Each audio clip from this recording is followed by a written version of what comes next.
Praise the Lord, good morning, जय मसीह की। आप सब लोग कैसे हैं? मैं आशा करता हूं आप लोग अच्छा है, स्वस्थ है और सेहतमंद है। मेरे प्रियो, मैं आज फिर से परमेश्वर का वचन को आप लोगों के बीच में लेकर के हाजिर हो गया हूं।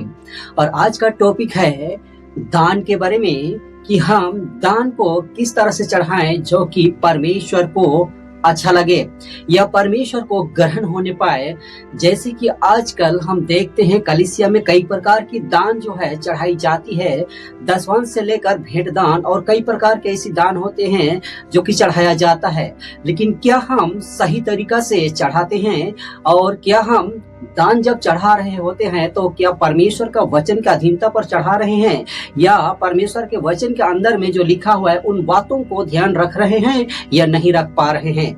तो कैसे हमें पता चलेगा कि परमेश्वर के सम्मुख में जो भेंट हमने चढ़ाया है वो स्वर्ग में ग्रहण हो गया या नहीं हो गया है? तो परमेश्वर के वचन में कुछ ऐसी बात बताया हुआ है जो कि इस घड़ी इस समय मैं आप लोगों के बीच में रख देने जा रहा हूं।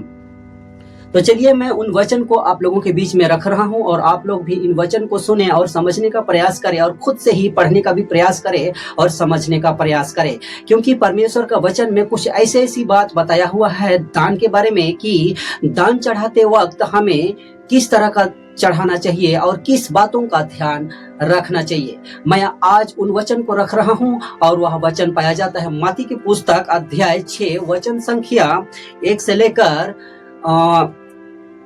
4 वचन में इस प्रकार से लिखा हुआ है।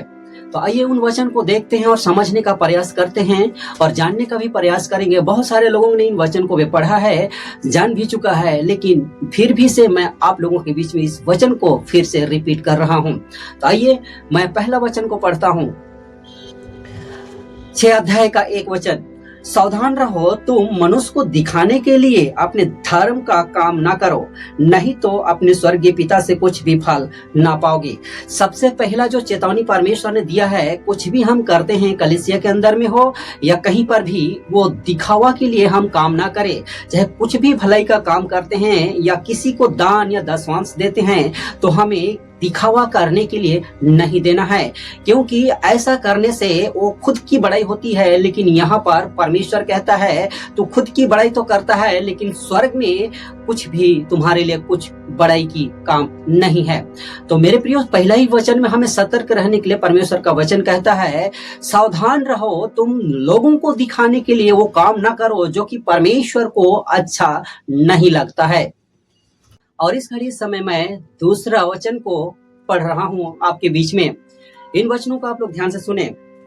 इसलिए जब तू दान करे तो अपने आगे तुरही ना बजवाना, जैसे कपटी सभाओं और गलियों में करते हैं, ताकि लोग उनकी बड़ाई करें। मैं तुमसे सच कहता हूं कि वे अपना प्रतिफल पा चुके। परमेश्वर का वचन कहता है, जब हम दान चढ़ाते हैं उस टाइम हमारी बड़ाई के लिए ना तो तुरही बजाया जाए, ना तो कलीसिया खड़ा होकर के हमारी वाहवाही करे। क्योंकि जब भी हम दान चढ़ाते हैं उस टाइम में कई जगह पर देखा जाता है कि जब कोई दान चढ़ा रहा होता है तो उसके लिए जो है उठ करके लोग बड़ाई करने लग जाते हैं कि वाओ, ये इतना बड़ा दान चढ़ाया है। लेकिन परमेश्वर का वचन में ऐसा नहीं बताया हुआ है। जब भी हम दान करें तो हमारी आगे ना तो तुरही बजाना है, ना हमारी कोई बड़ाई होना चाहिए कलीसिया के अंदर में। केवल सिर्फ और सिर्फ परमेश्वर का ही महिमा होना चाहिए हमारे दान के द्वारा से। और कई जगह पर देखा जाता है कि जब कोई व्यक्ति दान चढ़ाता है तो उसकी बड़ाई के लिए कलीसिया जो है वो उठ खड़ी हो जाती है।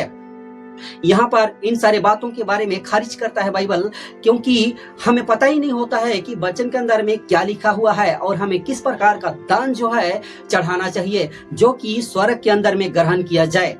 मैं अभी तीसरे वचन में आ रहा हूँ, आप लोग इन वचन को भी ध्यान से सुनिएगा। परंतु जब तू दान करे तो जो तेरा दाहिना हाथ करता है उसे तेरा बायां हाथ ना जानने पाए।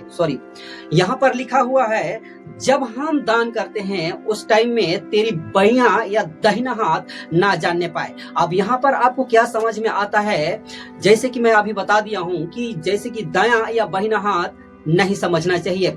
मेरे प्रियो, यहाँ पर बताया हुआ है कि जब हम दान या दशवांश दे रहे होते हैं तो हमारे अगल बगल जो बैठे हुए हैं उसके बारे में बाइबल बताती है कि तुम्हारी अगल और बगल के जो भी लोग हैं वो जब तुम दान दे रहे हो उसको कभी भी न जानने पाए कि तुमने कितना दान दिया है। और मेरे प्रियो, कई बार ऐसा होता है कि हम बहुत ही बड़ा दान लेकर आते हैं तो दिखाते हैं कि मैं इतना बड़ा दान लेकर के आया हूं, और लोग देख करके क्या होते हैं, उसकी मन जो है कुटिल हो जाता है और वो क्रोधित में हो सकता आ सकता है, क्योंकि इसने इतनी बड़ी दान जो है परमेश्वर के सामने लेके आया है और मेरे पास देने के लिए कुछ भी नहीं है। तो इसलिए बाइबल हमको सतर्क रहने के लिए बोलता है कि जब भी हम दान चढ़ाएं परमेश्वर के सम्मुख में तो हम किसी को ना दिखाएं ना और किसी को ही जानने पाए कि मैं कौन सी दान जो है परमेश्वर के आगे, परमेश्वर के वेदी में रख रहा हूं। मेरे प्रियो, यहाँ पर बहुत ही समझने की बात है। बाइबल का वचन कहता है तेरे दाएं या बाएं कोई भी नहीं जानने पाए जब तू दान करता है। और मेरे प्रियो, यहाँ पर मैं आपको बताना चाहता हूँ, जब भी हम दान करते हैं तो हमको सावधानी बरतना चाहिए कि जो भी मैं दान परमेश्वर के सामने रख रहा हूँ उसको कोई भी ना जानने पाए, क्योंकि केवल और केवल मैं परमेश्वर के सामने ही उस दान को रख रहा हूँ। इस टाइप से हमें परमेश्वर के आगे दान या दशवांश को रखना चाहिए या फिर अगल या बगल को दिखाना चाहिए। मेरे प्रियो, बहुत ही सावधानी के साथ परमेश्वर का दान को जो है चढ़ाने के बारे में बाइबल में बताया हुआ है, और मैं चाहता हूं कि आप भी इन वचनों को फॉलो करें। और जब आप दान चढ़ा रहे होते हैं तो किसी को भी नहीं पता चलना चाहिए कि आपने कितना दान दिया है परमेश्वर को, और यहाँ पर यही बात को बताया हुआ है। आगे मैं चौथा वचन को पढ़ रहा हूँ आपके बीच में, ताकि तेरा दान गुप्त रहे और तब तेरा पिता जो गुप्त में देखता है उसे प्रतिफल देता है। परमेश्वर का वचन कहता है ताकि जो गुप्त में रहे हमारी दान उसको परमेश्वर देखता है, और उस दान के द्वारा से हमें बहुत बड़ी बड़ी प्रतिफल जो है परमेश्वर देता है। तो आई होप आप लोगों को समझ में आ रहा होगा कि यहाँ पर कौन सी चीजों को सावधानी बरतनी चाहिए परमेश्वर के आगे जब आप दान को रख रहे होते हैं। मेरे प्रियो, 3-4 वचन में जो हमें बात समझाया हुआ है, क्या आप इन वचनों का पालन करते हैं? क्या इन वचन के अधीनता पर आप दान चढ़ाते हैं? यदि आप इन वचनों के अधीनता पर दान चढ़ाते हैं तो आपका दान जो है 100% परमेश्वर गुप्त में देखता है और वो स्वर्ग के राज्य में जो है वो ग्रहण हो जाता है। तो इसलिए हम सबको सावधानी बरतना चाहिए।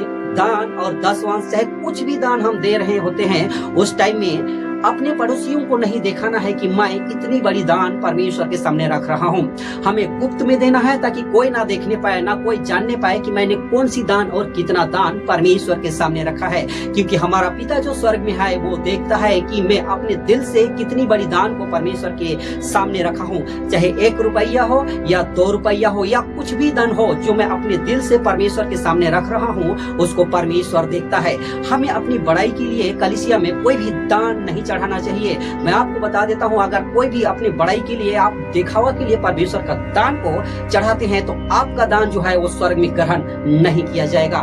तो आई होप आप लोगों को यह वचन अच्छा लगा होगा, या कहीं पर भी गड़बड़ी लगा हो तो आप लोग कमेंट करके बताइएगा। इसके विपरीत में और अच्छा परमेश्वर का वचन को समझाने का प्रयास करूंगा।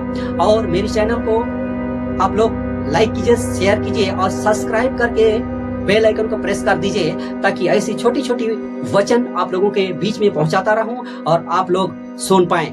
मेरे प्रियो, तो आज के लिए इतना ही। अगला वचन में फिर से मैं मिलता हूं कुछ वीडियो के साथ में। तब तक के लिए आप लोग अपना ख्याल रखिए। God bless you.